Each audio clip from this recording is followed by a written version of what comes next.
Order 11 के rule 4 में दी हुई है फॉर्म्स ऑफ इंटरोगेटरीज। इंटरोगेटरीज की फॉर्म कहाँ होगी? वो अपेंडिक्स सी की फॉर्म नंबर 2 में है।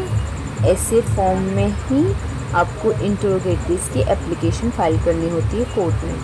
ना रूल 5 क्या कहती है? कॉरपोरेशंस। रूल 5 बेसिकली कहना चाहती है कि अगर किसी सूट में किसी को एज अ पार्टी, कॉरपोरेशन को एज अ पार्टी बनाया गया है उस सूट में, या फिर बॉडी ऑफ पर्सन को एज अ पार्टी बनाया गया है उस सूट में, तो ऐसी स्थिति में उस कॉरपोरेशन को या बॉडी ऑफ पर्सन्स के ऑफिसर्स को या उसके उस बॉडी ऑफ पर्सन्स के नाम पे या उनके जो ऑफिसर्स हैं उनके नाम पे ये इंटरोगेटरीज की एप्लीकेशन फाइल की जा सकती है।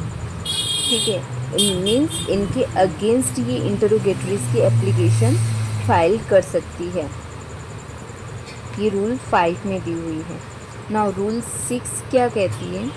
Object to interrogatories by answer objections. अगर किसी की ऑब्जेक्शन है, मान लो किसी ने इंटरोगेटरीज की एप्लीकेशन फाइल किया और अपोजिट पार्टी को इसकी ऑब्जेक्शन रेज करनी होगी, तो उसकी ग्राउंड्स वो क्या दे सकता है? ये जो इंटरोगेटरीज की एप्लीकेशन है वो स्कैंडलस है, इर्रिलेवेंट है, या फिर exhibited bona fide for the purpose of the suit for that matters inquired means not material. अगर ये सारे ग्राउंड्स उन्हें दिखाने होंगे अगर ऑब्जेक्शन रेज करते हैं तो।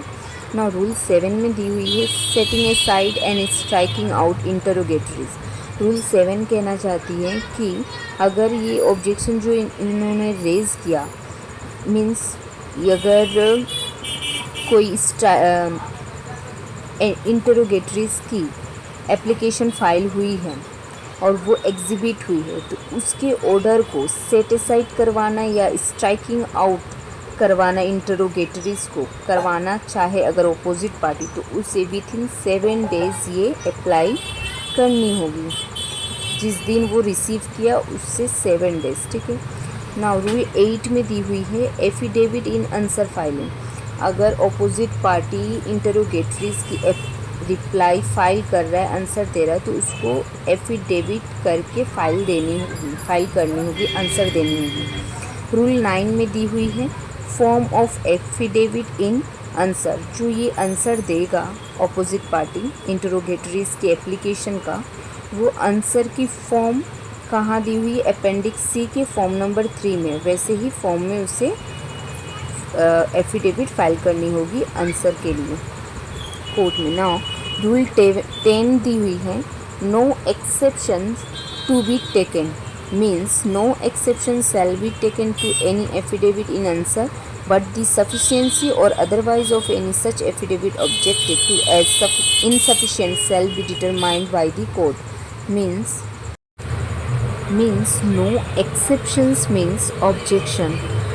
जो आंसर दी जाएगी अपोजिट पार्टी के द्वारा उस इंटरोगेटरीज की एप्लीकेशन की एफिडेविट में, तो उस एफिडेविट में जो वो आंसर दे रही है वो एफिडेविट के ऊपर कोई ऑब्जेक्शन रेज नहीं की जा सकती है। ठीक है। और अगर इनसफिशिएंट बताया जाए कि जो इंटरोगेटरीज की एप्लीकेशन जिसने फ़ाइल किया था, अगर वो बताए कि ये इन्होंने जो आंसर दिया है एफिडेविट में वो सफिशिएंट नहीं है, तो ये किसके द्वारा डिटरमाइन की जाएगी? कोर्ट के द्वारा कि ये सफिशिएंट है या नहीं है। ये रूल 10 में दी हुई है।